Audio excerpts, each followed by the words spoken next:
And so, moving more broadly, it's obvious that in the last 6 months, the world has changed, and certainly what we've seen in this COVID crisis is what we call an unmanaged net zero.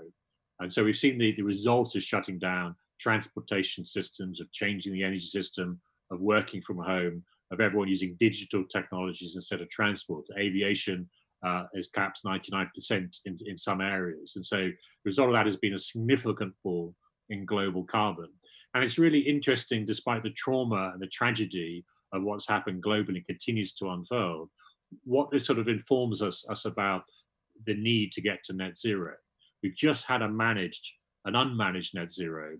And the world needs to organize itself with people on this conference to look at ideas to how do we get to a managed net zero. What are the technologies, the policies, the people and the companies that can make technology deliver a managed net zero over the next few decades to achieve what we've seen glimpses of recently in a very low carbon environment. But that's come at a significant cost of economies, of people's lives. How do we achieve an economic recovery that delivers on net zero? Next slide, please.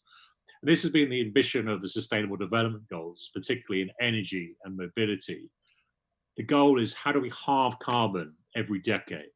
And so we're not trying to get carbon 100% down in an unmanaged way like we've just seen. We have to have a pragmatic approach to shifting companies and economies to achieve a net zero target by 2050.